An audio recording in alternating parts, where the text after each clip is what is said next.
off. So here's the second part. What it really shows is that you remain silent, that you saw things go wrong and you continued on. And the reason why you remain silent is because you basically sold your soul. Basically, someone promised you some type of reward, whether it be financial or otherwise. That was the price of your soul that you sold it for in order to allow this wrongdoing to happen, in order to not say anything, you know? And he admitted it. What he said to me, what this officer said to me, was that, you know what? I've become accustomed to my way of life. I've become accustomed to nice houses and nice cars. And, he can't give that up. Now, I want to talk to you a little bit about criminals. Now, you guys know my living situation. Now, in this type of situation, you have a lot of different people that come in and out. And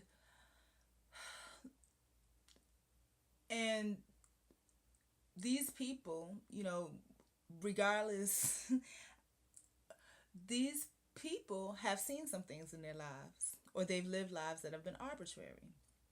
Now, you all know the situation with the last person that lived here. Now, like I said, there was a new person that came. And as y'all know, I'm busy doing a lot of stuff, working on things. But I didn't want the same situation to occur again. And, like I said, the first lady that came was really, to me, very rude and disrespectful. And, I just made up my mind I was not going to have nothing to do with this person. I thought that was the person that was going to be living here. But the person that she was with was the person that's going to be living here. Now, already, like I said, and then I overheard something about, and I asked for my privacy to be respected to the landlord because I didn't have any direct connections with that person. But I thought to myself, what if we do an experiment and try and see how this person responds, with interaction? So, because I overheard, a snide comment being said, oh, she doesn't have friends, that she whatever, whatever. And I was like, let me speak to this person face to face and see what comes of it. See what type of energy comes. And then also, part of it was that you don't want, if you don't say anything, the person is curious, so they're going to keep jabbing, little things that are overheard and things like that. And I didn't want that. So I went above and beyond and out of my way to make a connection. Now, what ends up happening, I think, is just human nature, that is just curiosity. So just like Lauryn Hill said, about her situations and things, like if you don't say anything or don't feed into stuff, it makes people even more curious. But the moment that you give them all the information, you know what I'm saying, and more than they need, it kills their curiosity. Now, and as you know, with the landlord situation or the owner situation, you saw the visages that the person held that basically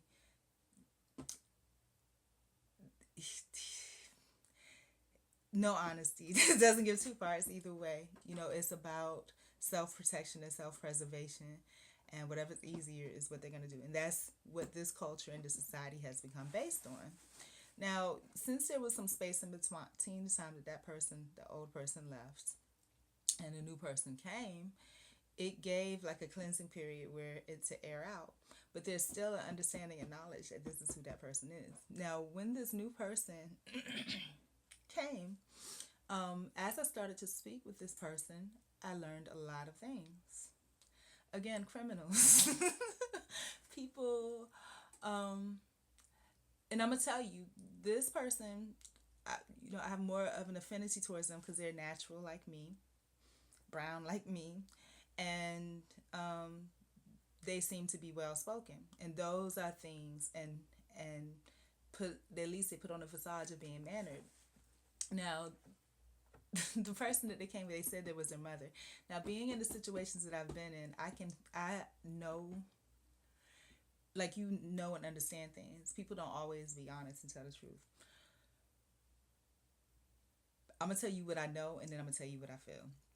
What was shared with me, and which I believe is true, what my feelings about this person is that she is a street smart person.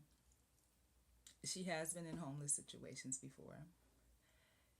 She knows how to use things to her advantage.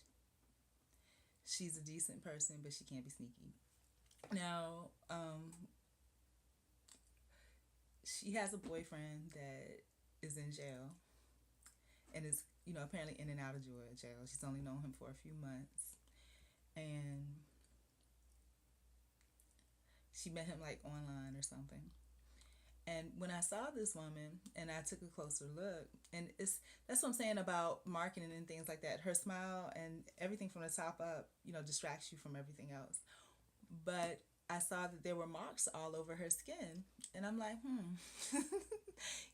that's typical like of homeless people because they're outside and the bugs and things like that, bite them. Now, not to say that I haven't gotten bitten by mosquitoes, because as y'all know, the other day I was out and got bit up. And, so I asked about that, you know, and I've seen people, so it's little things like that, telltale signs. And then she was talking about going to get food and having like a public benefits card. And she was saying it belonged to her boyfriend that was in jail, So it's all these different things and doing things that were illegal with it. And I'm looking at her and I'm thinking to myself and I'm looking at myself too, because how hypocritical can you be? Like, you can look at somebody and I don't know, if somebody comes to you, if they give you sugar, like one person that I worked with a long time ago, because I'm so direct, she was like, people tend to warm up to you easier if you pretend to be their friend. Okay? And that's what it is. And this woman that she says is her mother, that's not her mom. That's some lady from the shelter that she met there that gave her a ride, and that she got to know. This woman probably found a boyfriend somewhere and they couldn't keep both of them, so she found another place. Now, I don't know, I mean, and it's funny because it's one of those things that you don't want to comment on, but it's the truth. It's like, I can't confirm that last part that I said. That's just my instinct. But the part about the jail and all this other stuff and illegal things, that's true, And, not to demonize or anything like that, but it's just, it puts a feeling of awe inside of me that, looking at myself and, kind of being mad at how things went down at the family thing. Nothing went down for me, but things went down. And, it's like there was an important issue and nobody paid attention to it. But when somebody gave smoke and mirrors, they were all on it, like butter on rice, white on rice. And the thing was, it was because how it was presented. With me, you could obviously see that this was an issue that I was passionate about, that I've experienced some negative things with. The other person that got up, he was an actual criminal. He spent 26 years in jail. But the way that he came off was that, that it was all great. You know what I'm saying? And that, kind of to swindle the system, and he was better received, but he made that happen because he, like I said, he talked over and ran all over these people. But it made me question me, because, and just society in general, because I actually sat and had a conversation with this person. On top of that, yesterday I Skyped with this person that recently, probably like 6 months or so, gotten out of prison. He was in prison for 2 years. I forgot what happened. I didn't ask him, I don't think. But I wasn't going to speak to that person again, but I wanted to, because I wanted to find out about the criminal history and that type of thing. So as I began speaking to him, and it was kind of jaw-dropping to me because he was very comfortable to talk to. Very comfortable to talk to. And I think the reason why is because with people that are really criminals, they're accustomed to that. They don't feel any dissension within themselves about that because that's what they do. They know that's what they do. That's their lifestyle, and they're okay with it. And so it's going to be easier to talk to them because they're okay with it. There's no sense of dis-ease or discomfort. Whereas a person that's innocent, that doesn't live that lifestyle, that's experienced those experiences, you're going to sense the unease or discomfort because it goes against what their beliefs are, what their upbringing, their nature, and their prior life experiences were. So I had to kind of figure that out on my own because I was like, why are these people so easy to talk to? And then I get mad because, I see that they're better received at different places.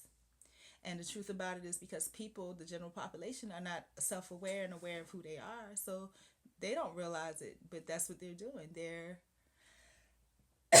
more into support of those types of actions and behaviors. But going back to what this guy was saying, it's no coincidence when they set slaves free in this country, they started building prisons and criminalizing people's existence.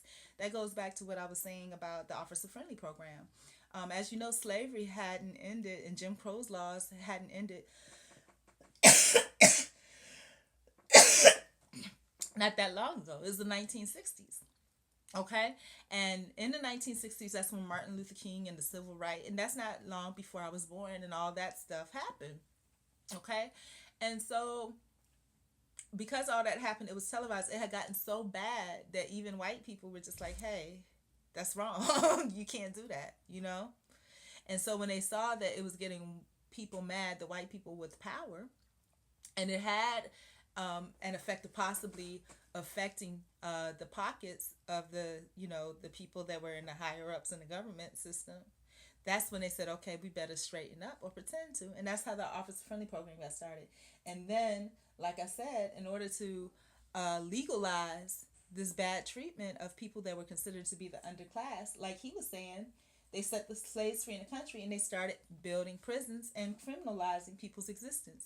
And not only that, they started piping the drugs and things into the urban communities. And then they started charging these people that the government piped the drugs into with all these major crimes. And I heard a comedian make a really good point. He said, well, ain't no black man had no money to, fly over to Mexico or whatever. So where do you think it came from? You know? So I get it. And it says the key lies in organization. And I don't even like to say it, not even organization, because that's too political of a word for me, but in building a sense of community and getting to know people and understanding their hurts and their pains.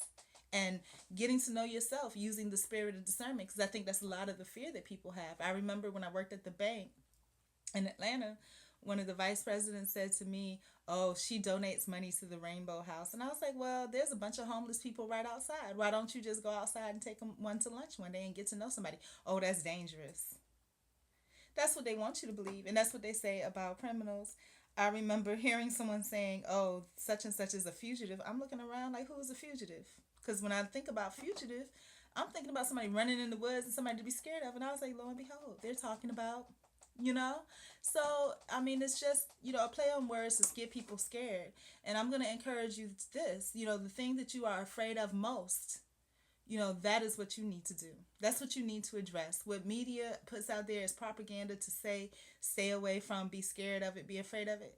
Go find out about it, because you'll find out most of the time to believe only half of what you see and none of what you hear. Because when you get down to the truth of it, that's the reality. It's just smoke and mirrors, to to to to to distract you from what's really going on. Like the boy said at that FAMU thing, they need to start with the education system. All smoke and mirrors. It's not there. You have to get out and get to know people that are in these situations. And the groups of people or persons that people demonize the most, please get to know them, because they have the truth and they're being demonized because they don't want you to know the truth. Okay. And it says the key lies in organization, and you're right about a lot of what you say. They don't care, and they need to remove profit motive from prisons.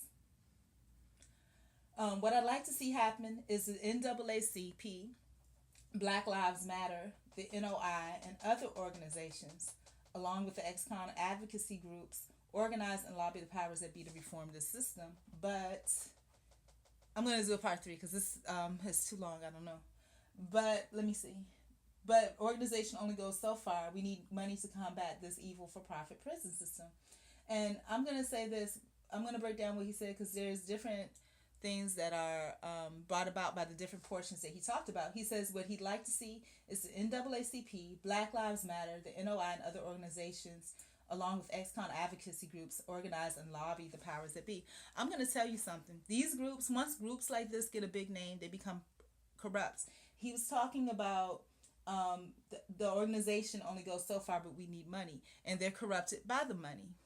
So it's not about that. Stop being fooled by that. It's not about money. It's not about organization. It's about community. Organization is a machine. A sense of community is something different. I have to go to part 3 because my time is up on this one.